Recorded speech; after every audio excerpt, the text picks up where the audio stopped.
سبق نمبر 123، سورۃ الاعراف کا رکوع نمبر 4، آیت نمبر 32 تا 39۔ قرآن مجید کی تلاوت حرفی لفظی اور با محاورہ ترجمہ بما تشریح حافظ محمد قاسم خان کی آواز میں۔ بسم اللہ الرحمن الرحیم۔ قل من حرم زینة اللہ التي اخرج لعباده والطیبات من الرزق قل هي للذین آمنوا في الحياة الدنيا خالصة يوم القيامة كذلك نفصل الآيات لقوم يعلمون۔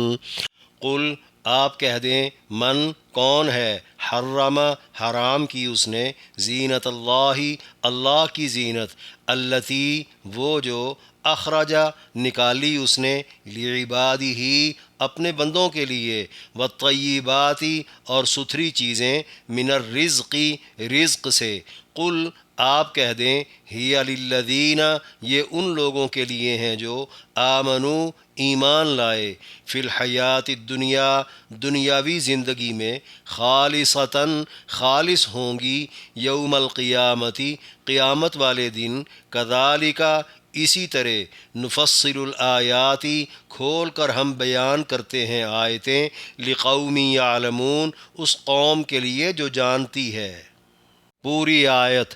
آپ کہہ دیں، کس نے اللہ کی اس زینت کو حرام کیا جو اس نے اپنے بندوں کے لیے پیدا کی ہے، اور کھانے کی ستھری چیزیں بھی۔ آپ کہہ دیں، یہ دنیاوی زندگی میں تو اصل ان کے لیے ہیں جو ایمان لائے، قیامت والے دن تو خالص ہو جائیں گی۔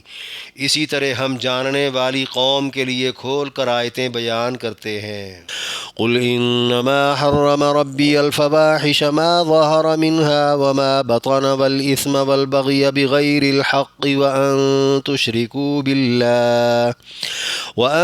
تشركوا بالله ما لم ينزل به سلطانا وأن تقولوا على الله ما لا تعلمون۔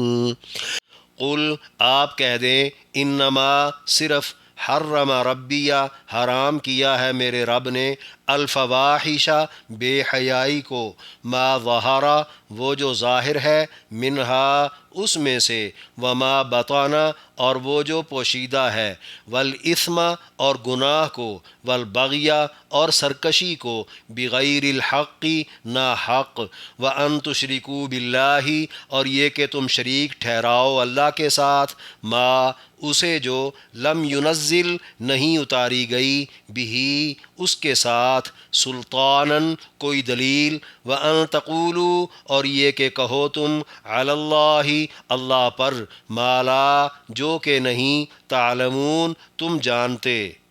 پوری آیت۔ آپ کہہ دیں، میرے پروردگار نے تو صرف بے حیائی کو حرام کیا ہے، خواہ وہ ظاہر ہو یا پوشیدہ، اور ہر گناہ کو اور ناحق ظلم کو بھی، اور یہ کہ تم اللہ کا شریک ٹھہراؤ جس کی کوئی دلیل نہ اتاری گئی ہو، اور یہ کہ تم اللہ پر وہ باتیں لگاؤ جنہیں تم جانتے تک نہیں۔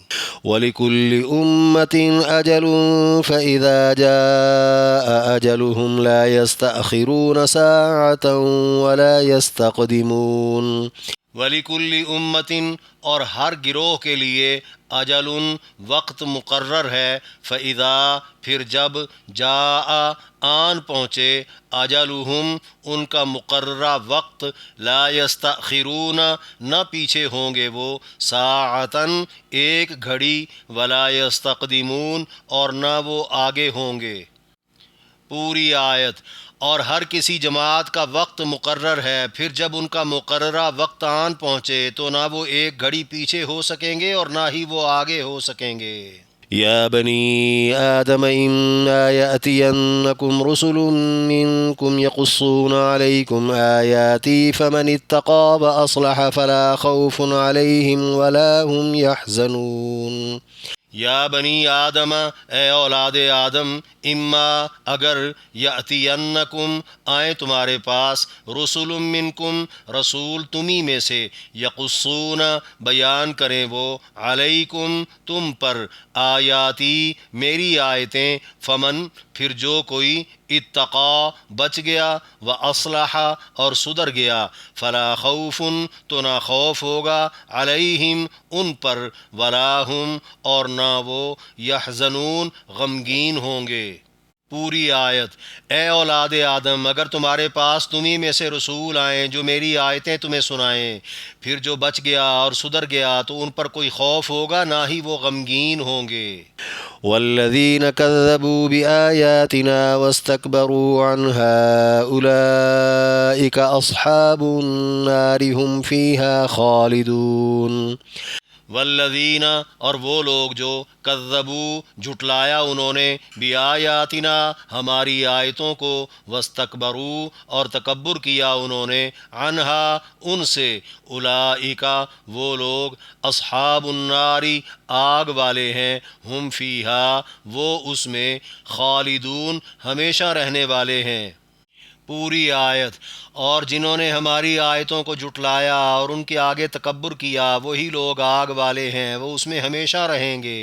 فمن اظلم ممن افترى على الله كذبا او كذب بآياته اولئك ينالهم نصيبهم من الكتاب حتى إذا جاءتهم رسلنا يتوفونهم قالوا أين ما كنتم تدعون من دون الله قالوا ضلوا عنا وشهدوا على أنفسهم أنهم كانوا كافرين۔ فمن، تو کون ہوا، اظلم، بڑا ظالم، ممن، اس سے جس نے، افطرا، بہتان باندھا، علی اللہ، اللہ پر، کذباً، جھوٹا، او کذب، یا جھٹلایا اس نے، بآیاتہ، اس کی آیتوں کو، اولئک، وہ لوگ، ینالہم، پہنچے گا انہیں، نصیبہم، ان کا نصیب، من الکتابی، کتاب کے مطابق، حتیٰ، یہاں تک کہ، اذا، جب، جاءتہم، آئیں گے ان کے پاس، رسولنا، ہمارے بھیجے ہوئے، یتوفونہم، ان کی جان نکالیں گے وہ، قالو، کہیں گے وہ، اینا، کہاں ہیں، ما، وہ جو، کنتم تدعون، تھے تم پکارتے، من دون اللہ، اللہ کے علاوہ، قالو، کہیں گے وہ، ضلوا، گم ہو گئے ہیں وہ، عنا، ہم سے، وشہدوا، اور وہ اقرار کریں گے، علی انفسہم، اپنی جانوں پر، انہم، کہ وہ، کانوا کافرین، تھے وہی کفر کرنے والے۔ پوری آیت: اس سے بڑا ظالم کون ہے جس نے اللہ پر جھوٹا بہتان باندھا یا اس کی آیتوں کو اس نے جھٹلایا؟ ان لوگوں کو ان کا لکھا ہوا نصیب پہنچ ہی جائے گا، یہاں تک کہ جب ہمارے بھیجے ہوئے ان کے پاس آ کر ان کی جان نکالیں گے تو کہیں گے کہاں ہے وہ جنہیں تم اللہ کے علاوہ پکارا کرتے تھے؟ وہ بولیں گے ہم سے وہ غائب ہو گئے، اور وہ اپنے ہی خلاف اقرار کریں گے کہ وہی کافر تھے۔ قال ادخلوا في قد خلت من قبلكم من الجن والإنس في النار كلما دخلت أمة لعنت أختها حتى إذا اداركوا فيها جميعا قالت أخراهم لأولاهم ربنا هؤلاء أضلونا فآتهم عذابا ضعفا من النار قال لكل ضعف ولكن لا تعلمون۔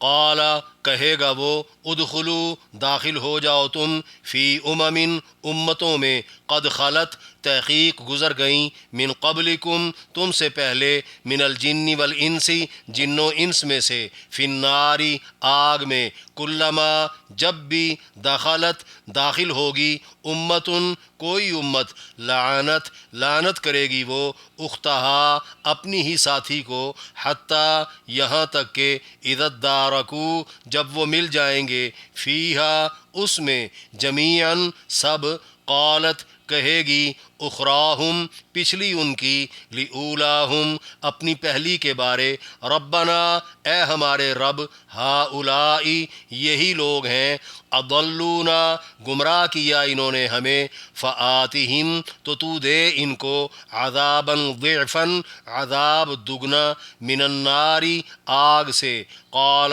کہے گا وہ، لکل، ہر ایک کے لیے ہے، ضعف، دگنا، ولکن لا تعلمون، اور لیکن تم نہیں جانتے۔ پوری آیت۔ وہ کہے گا تم سے پہلے جن و انس کی امتیں جا چکی ہیں، تم بھی ان کے ساتھ آگ میں داخل ہو جاؤ۔ جب بھی کوئی امت داخل ہوگی تو اپنی ہی ساتھی امت پر لعنت کرے گی، یہاں تک کہ جب سارے اس میں مل جل جائیں گے تو ان کے پچھلے ان کے اگلوں کے بارے میں کہیں گے، اے ہمارے پروردگار، ان لوگوں نے ہمیں بھٹکایا تھا، تو انہیں آگ کا دگنا عذاب دے۔ وہ فرمائے گا سب کے لیے دگنا ہے، لیکن تم جانتے ہی نہیں۔ وقالت أولاهم لأخراهم فما كان لكم علينا من فضل فذوقوا العذاب بما كنتم تكسبون۔ وقالت اور کہے گی، اولاہم پہلی ان کی، لأخراہم اپنی پچھلی کے بارے، فما کانا سو نہیں ہے، لکم تمہارے لیے، علینا ہمارے اوپر، من فضل کوئی برتری، فذوقوا العذاب اب چکھو تم عذاب، بما بدلے اس کے جو، کنتم تکسبون تھے تم کمائی کرتے۔ پوری آیت۔ اور ان کی پہلی اپنی پچھلی کو کہے گی، ہم پر تمہاری کوئی برتری نہیں، تم بھی اس کے بدلے عذاب چکھو جو تم کماتے تھے۔ سورۃ الاعراف کے چوتھے رکوع میں درج 8 آیات کی تشریح۔ آیت نمبر 32، قل من حرم زینت اللہ سے کذالک نفصل الآیات لقوم یعلمون تک۔ فرمایا آپ کہہ دیں، کس نے اللہ کی اس زینت کو حرام کیا جو اس نے اپنے بندوں کے لیے پیدا کی ہے، اور کھانے کی ستھری چیزیں بھی۔ آپ کہہ دیں یہ دنیاوی زندگی میں تو اصل ان کے لیے ہے جو ایمان لائے، قیامت والے دن تو خالص ہو جائیں گی۔ اسی طرح ہم جاننے والی قوم کے لیے کھول کر آیتیں بیان کرتے ہیں، یعنی علی الاعلان یہ کہہ دیا جائے، کسی کی یہ مجال نہیں کہ وہ اللہ کی جملہ آرائش و آسائش کی چیزیں اور صاف ستھری خوراک اس کے بندوں پر حرام کر دے۔ ان میں کھانے پینے کی تمام اشیاء سمیت لباس، مکان، سواری، زیور وغیرہ سب شامل ہیں۔ جب پیدا کرنے والا اللہ ہے تو حلال حرام طے کرنے کا اختیار بھی صرف اسی کو ہے۔ بقول مفسرین، آیت میں ان جاہل عربوں کی سرزنش ہے جو طواف میں زینت یعنی کپڑے پہننا اور ایام حج میں عمدہ خوراک کھانا حرام اور گناہ سمجھا کرتے تھے۔ ان کا کہنا تھا قریش قبیلہ چونکہ کعبے کا متولی ہے، اس لیے ان کا لباس پہن کر طواف کرنا جائز ہوگا، کیونکہ انہیں گناہ معاف ہیں۔ باقی تمام مرد عورتیں ننگے ہو کر طواف کیا کریں، کیونکہ ان کے کپڑے گناہوں کی وجہ سے ناپاک ہیں۔ وہ لوگ اسے بہت بڑی نیکی سمجھ کر مسلمانوں سے بھی یہی توقع رکھنے لگے کہ وہ بھی بغیر لباس اور خوراک کے عبادت کیا کریں۔ اس پر اگلا اعلان یہ کروا دیا گیا کہ اصل تو دنیا میں یہ تمام نعمتیں پیدا ہی مومنوں کے لیے کی گئی ہیں، جو خالق کائنات کا حق پہچان کر شکر بجا لاتے ہیں، پھر بھلا وہ کیوں چھوڑیں؟ رہی کفار کی بات تو وہ تو مومنوں کی طفیل فائدے اٹھا رہے ہیں، جو کہ صرف قیامت تک کے لیے ہے۔ اس کے بعد یہی نعمتیں کفار کے لیے وبال بن جائیں گی۔ قیامت کے بعد کی نعمتیں خالص مومنوں کے لیے رہ جائیں گی، جن میں کفار شریک نہ ہوں گے۔ ایک قول یہ بھی ہے کہ دنیاوی نعمتوں میں تو رنج و الم بھی ساتھ ساتھ ہے، مگر آخرت میں صرف مومنوں کو ملنے والی نعمتیں خالص راحت و سکون والی ہوں گی۔ آیت میں اس بات کی وضاحت ہو گئی کہ دنیاوی نعمتوں کا مل جانا کسی کے لیے بھی اللہ کا محبوب بن جانے کی دلیل نہیں۔ جس طرح مکہ کے کفار و مشرکین کہا کرتے تھے کہ اللہ اگر ہم سے راضی اور مسلمانوں سے ناراض نہ ہوتا تو پھر وہ ہمیں مالدار اور مسلمانوں کو فقیر کبھی نہ بناتا۔ اس مغالطے کی طرح دیگر کئی غلط فہمیاں دور کرنے کے لیے ہی تو کھول کر آیتیں بیان کی جاتی ہیں۔ آیت نمبر 33، قل انما حرم ربی وان تقولوا علی اللہ ما لا تعلمون تک۔ فرمایا آپ کہہ دیں میرے پروردگار نے تو صرف بے حیائی کو حرام کیا ہے، خواہ وہ ظاہر ہو یا پوشیدہ، اور ہر گناہ کو اور ناحق ظلم کو بھی، اور یہ کہ تم اللہ کا شریک ٹھہراؤ جس کی کوئی دلیل نہ اتاری گئی ہو، اور یہ کہ تم اللہ پر وہ باتیں لگاؤ جنہیں تم جانتے تک نہیں۔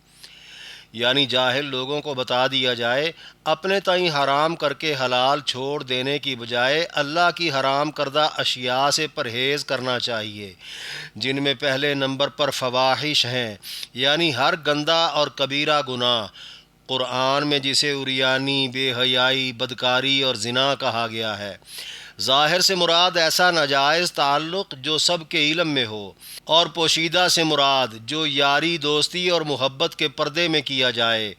بعض نے طلاق یافتہ بیوی رکھنے کو بھی ظاہری زنا کہا ہے۔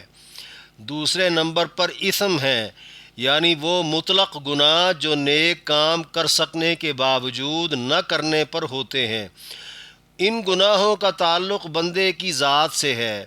انہیں حقوق اللہ کی پامالی بھی کہا جا سکتا ہے، جیسے فرض یا واجب لیٹ کر دینا، یا سنت اور مستحب کو معمولی سمجھ کر ترک کر دینا، یا بعض گناہوں کو معمولی جان کر اختیار کر لینا جو بڑے گناہوں کے ارتکاب کا ذریعہ بن جاتے ہیں۔ اسی لیے قرآن میں شراب اور جوئے کو بھی اسم کہا گیا ہے۔ تیسرے نمبر پر ناحق مظالم ہے، یعنی وہ بڑے گناہ جن سے دیگر لوگوں کی جان و مال، عزت آبرو محفوظ نہ رہے۔ انہیں حقوق العباد کی پامالی بھی کہا جا سکتا ہے۔ یہاں تک عملی گناہوں کا ذکر ہے۔ اس کے بعد چوتھے نمبر پر کسی کو اللہ کا شریک ٹھہرانا ہے، یعنی عقیدے کی گندگی ہے۔ خواہ کسی کو اللہ کا شریک کار مان کر اس کی خوشامد کی جائے۔ اللہ نے تو اپنا شریک کار یا مشیر و معاون کسی کو مقرر نہیں کیا، یا ریاکاری کر کے اللہ کے ساتھ کسی اور کو بھی خوش رکھا جائے، جو کہ حرام ہے۔ پانچویں نمبر پر اللہ کی طرف بغیر قرآن و حدیث کے حوالوں کے باتیں منسوب کرنا ہے، یعنی بدعات و رسومات کو دین سمجھ کر ان میں گناہ ثواب کا عقیدہ رکھنا، یا کسی بھی چیز کو خود سے نفع نقصان کا باعث قرار دے کر اللہ کی رضا اور ناراضگی سے اس کو جوڑ دینا۔ اس آیت میں گناہوں کی تمام اقسام کا بیان آ چکا، دیگر گناہ ان پر قیاس کیے جا سکتے ہیں۔ آیت نمبر 34 وَلِكُلِّ أُمَّةٍ أَجَلٌ سے وَلَا يَسْتَقْدِمُونَ تک فرمایا، اور ہر کسی جماعت کا وقت مقرر ہے، پھر جب ان کا مقررہ وقت آن پہنچے تو نہ وہ ایک گھڑی پیچھے ہو سکیں گے اور نہ ہی وہ آگے ہو سکیں گے۔ یعنی دنیا میں جو بھی کوئی باطل فرقہ یا گروہ جتنی مرضی منمانیاں اور خدائی احکامات کی نافرمانیاں کر لے، پھر بھی طے شدہ مدت تک اسے کچھ نہیں کہا جائے گا۔ بقول مفسرین، کفار مکہ نے کہا اگر آپ سچے نبی ہیں تو اپنے رب سے کہیں وہ ہم کافروں کو ابھی ہلاک کر دے، نہیں تو پھر ہم سچے اور آپ جھوٹے ہیں۔ اس پر یہ آیت کریمہ نازل ہو گئی کہ جرم کے فوری بعد یہ مطالبے پر ہلاک کرنا خلاف حکمت ہے۔ اس کا یہ مطلب ہرگز نہ لیا جائے کہ کفر قابل مواخذہ نہیں۔ دنیا میں عذاب آنے کے یا مرنے کے بعد عذاب پہنچنے کے اوقات مقرر ہیں جو آگے پیچھے نہیں ہوں گے۔ آیت نمبر 35 یا بنی آدم سے فلا خوف علیہم ولا ہم یحزنون تک فرمایا، اے اولاد آدم، اگر تمہارے پاس تم ہی میں سے رسول آئیں جو میری آیتیں تمہیں سنائیں، پھر جو بچ گیا اور سدھر گیا تو ان پر کوئی خوف ہوگا، نہ ہی وہ غمگین ہوں گے۔ یعنی انسانوں میں فرشتے نہیں بلکہ انسان ہی رسول بن کے آئیں گے تاکہ لوگ رسولوں کی پیروی کر سکیں اور اللہ کی باتیں سن کر بدعقیدگیوں اور بدعمالیوں سے بچ سکیں اور اللہ کی منشا کے مطابق اپنا آپ سدھار سکیں۔ لوگوں کو اس کا فائدہ یہ ہوگا کہ وہ موت کے بعد عذاب سے بے خوف ہو جائیں گے اور دنیاوی زندگی کے متعلق انہیں کوئی پچھتاوا نہیں رہے گا۔ بقول مفسرین، اللہ نے یہ اعلان عالم ارواح میں تمام روحوں کو جمع کر کے کیا تھا، جس کے بعد انبیاء کی بعثت کا سلسلہ شروع ہو کر امام الانبیاء پر ختم ہو گیا۔ عالم ارواح میں اللہ نے بنی آدم سے ایک وعدہ اپنی ربوبیت کا اور دوسرا تمام نبیوں سے آخری نبی کی اطاعت کا اور تیسرا لوگوں سے شیطان کی پیروی نہ کرنے کا لیا تھا، جن کا ذکر قرآن میں ہے۔ بعض نے کہا یہ اعلان آدم علیہ السلام کو دنیا میں اتارتے وقت آدم کا غم دور کرنے کی غرض سے دوبارہ جنت میں جانے کی تدبیر کے سلسلے میں کیا تھا۔ یہی مضمون دیگر آیتوں میں بھی مذکور ہے کہ میری طرف سے ہدایت نامہ آئے گا، پھر جو اس کی پیروی کرے گا وہ خوف و غم سے نجات پا کر جنت میں جا پہنچے گا۔ اس آیت سے یہ دلیل لینا کہ رسولوں کی آمد ابھی تک موقوف نہیں ہوئی غلط ہے، اور گمراہ لوگوں کا یہ کہنا کہ 14 صدیوں سے اس امت کو بھلا نبوت جیسی نعمت سے کیوں کر محروم رکھا جا سکتا ہے۔ دیکھا جائے تو یہاں خطاب اولاد آدم کو ہے، امت محمدیہ کو نہیں، لہذا رسولوں سے مراد حضور سے قبل آنے والے رسول ہیں۔ حضور کے بعد اگر نبوت کو جاری مانا گیا تو پھر آیت کے مطابق کتابی اور تشریعی نبوت کا اجرا بھی ماننا پڑے گا، جبکہ اس بات کے تو وہ بھی قائل نہیں جنہوں نے نبوت کا جھوٹا دعویٰ کر رکھا ہے۔ اگر قائل ہوتے تو ذلی بروزی نبوت کا فلسفہ ہی کیوں گھڑتے؟ لہذا ماننا پڑے گا خاتم الانبیاء کے بعد ہر قسم کی نبوت بند ہے۔ آیت نمبر 36 والذین کذبوا بآیاتنا سے ہم فیہا خالدون تک، فرمایا اور جنہوں نے ہماری آیتوں کو جھٹلایا اور ان کے آگے تکبر کیا وہی لوگ آگ والے ہیں، وہ اس میں ہمیشہ رہیں گے۔ یعنی انبیاء کی تعلیمات سن کر ماننے سے انکار کر دینا متکبرانہ کفر ہے، جس کی سزا ہمیشہ کے لیے آگ ہوگی۔ آیت نمبر 37 فمن اظلم سے انہم کانوا کافرین تک، فرمایا اس سے بڑا ظالم کون ہے جس نے اللہ پر جھوٹا بہتان باندھا یا اس کی آیتوں کو اس نے جھٹلایا۔ ان لوگوں کو ان کا لکھا ہوا نصیب پہنچ ہی جائے گا، یہاں تک کہ جب ہمارے بھیجے ہوئے ان کے پاس آ کر ان کی جان نکالیں گے تو کہیں گے وہ کہاں ہیں جنہیں تم اللہ کے علاوہ پکارا کرتے تھے؟ وہ بولیں گے ہم سے وہ غائب ہو گئے، اور وہ اپنے ہی خلاف اقرار کریں گے کہ وہی کافر تھے۔ یعنی خود ساختہ باتوں کو اللہ کی طرف منسوب کرنے یا اللہ کی سچی باتوں کو جھٹلانے والے سب سے بڑے ظالم ہیں۔ سابقہ آیت میں چونکہ انبیاء بھیجے جانے کا ذکر تھا، اس لیے مفسرین کا کہنا ہے یہاں اللہ پر بہتان باندھنا نبوت کا جھوٹا دعویٰ کرنا ہے، اور آیتوں کو جھٹلانا سچے نبیوں کی نبوت کا انکار کرنا ہے۔ ان لوگوں کو ان کا لکھا ہوا نصیب پہنچ ہی جائے گا۔ بقول مفسرین نصیب سے مراد دنیاوی عمر، رزق، راحت یا عزت و ذلت یا خیر و شر وغیرہ مراد ہے۔ اگر نصیب سے آخرت کا عذاب مراد لیا جائے تو پھر اس کا آغاز مرتے ساتھ ہی ہو جائے گا، جب فرشتے سختی سے روح قبض کرتے ہوئے کہیں گے تمہارے معبود تمہیں بچانے کیوں نہیں آ رہے؟ بے بسی میں وہ اپنے کفر کا اقرار ہی کریں گے، مگر اس وقت کا اقرار نفع بخش نہیں ہوگا۔ آیت نمبر 38 قال ادخلوا فی امم سے قال لکل ضعف ولکن لا تعلمون تک، فرمایا وہ کہے گا جو تم سے پہلے جن و انس کی امتیں جا چکی ہیں تم بھی ان کے ساتھ آگ میں داخل ہو جاؤ۔ جب بھی کوئی امت داخل ہوگی تو اپنی ہی ساتھی امت پر لعنت کرے گی، یہاں تک کہ جب سارے اس میں مل جل جائیں گے تو ان کے پچھلے ان کے اگلوں کے بارے میں کہیں گے اے ہمارے پروردگار ان لوگوں نے ہمیں بھٹکایا تھا، تو انہیں آگ کا دگنا عذاب دے۔ وہ فرمائے گا سب کے لیے دگنا ہے لیکن تم جانتے ہی نہیں۔ یعنی روز محشر حساب و کتاب سے فراغت کے بعد کافر جنوں اور انسانوں کی کچھ امتیں پہلے سے آگ میں ہوں گی، کچھ کو بعد میں بھیجا جائے گا، جو جاتے ہی اپنی بہن کی مانند ہم عقیدہ و ہم مسلک ساتھی امت پر لعنت کا تحفہ پیش کریں گی۔ اس کی وجہ پہلی امتوں کا گمراہی میں امام ہونا ہے، گویا مقتدی امتیں اپنی مقتدا امتوں پر لعن طعن کریں گی۔ آخر کار جب سارے دوزخ میں جمع ہو جائیں گے تو بعد والا ہر طبقہ پہلے طبقے کے لیے پروردگار سے دگنے عذاب کا مطالبہ کرے گا۔ ان کے خیال میں گمراہی کی ریت ڈالنے کا ذمہ دار پہلا طبقہ ہے، اس لیے لیکن فیصلہ ہر دو طبقات کے لیے دگنے عذاب کا ہو جائے گا۔ پہلے کا تو سمجھ میں آتا ہے جو خود بھی گمراہ تھا اور دوسروں کو بھی گمراہ کر گیا۔ شاید گمراہ ہونے والوں کا دوہرا گناہ ایک تو گمراہ ہونا ہے اور دوسرا گمراہی کا انجام سن کر بھی نہ سنبھلنا ہے، یا یہ مطلب بھی ہو سکتا ہے ہر دوزخی کا عذاب رفتہ رفتہ بڑھتا چلا جائے گا، یا پھر پیشواؤں اور پیروکاروں کا دگنا عذاب اپنے اپنے درجے کے حساب سے ہوگا۔ لیکن ابن کثیر کے مطابق پیشواؤں کا عذاب دگنا ہی ہوگا، تاہم اس سے پیروکاروں کے عذاب کی تکلیف کا کم ہونا مراد نہیں۔ اللہ کے ہاں دگنے کا کیا مفہوم ہے اس کی کیفیت کو تم نہیں جانتے۔ آیت میں یہ بھی واضح ہو رہا ہے یہاں ہر ایک کی ہر حال میں دو حیثیتیں ہیں، ایک پیشوائی کی، دوسری پیروکاری کی۔ بیک وقت ہر کوئی دنیا میں سیکھ بھی رہا ہے اور سکھا بھی رہا ہے۔ اگر وہ بھلائی پر ہے تو دنیا کا بڑے سے بڑا انعام بھی اس کے لیے کم ہے، اور اگر وہ برائی پر ہے تو دنیا کی بڑی سے بڑی سزا بھی اس کے لیے تھوڑی ہے۔ یہاں کسی نے کچھ بھی اچھا برا کیا ہو، اس کے پیچھے سکھانے والوں اور آگے سیکھنے والوں کی لمبی فہرست ہے، وہ سب شریک کار ہوں گے۔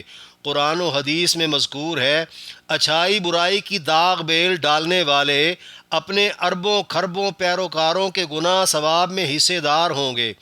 اسی طرح ان کے پیچھے ان کے پیشواؤں کو بھی حصہ پہنچے گا، جس طرح قابیل ابن آدم کو ہر قتل کا حصہ جا رہا ہے۔ لہذا اس ضرب و تقسیم کے ساتھ نیکی بدی کو جمع کر کے جنت جہنم کی شکل میں جزا سزا دینا ہی ممکن ہے، جو صرف اللہ ہی کرے گا۔ آیت نمبر 39، وقالت اولاہم سے فذوقوا العذاب بما کنتم تکسبون تک فرمایا، اور ان کی پہلی اپنی پچھلی کو کہے گی، ہم پر تمہاری کوئی برتری نہیں، تم بھی اس کے بدلے عذاب چکھو جو تم کماتے تھے۔ یعنی دوزخ میں مل جل کر رہتے ہوئے بعد میں آنے والے طبقے نے سابقہ آیت میں پہلے والے طبقے کے لیے دگنے عذاب کا مطالبہ کیا تھا۔ اس آیت میں پہلا طبقہ بعد میں آنے والے طبقے کو اپنے برابر کا مجرم تصور کر کے کہے گا، تم میں ایسی کون سی فضیلت ہے جو تم اپنے کیے کا مزہ نہ چکھو۔ آیت میں وضاحت ہے، دنیا میں دوسروں کا ذمہ اٹھانے والے پیشوا بھی اور آنکھیں بند کر کے ذمہ میں آنے والے پیروکار بھی، سب کے سب آپس میں لڑیں گے۔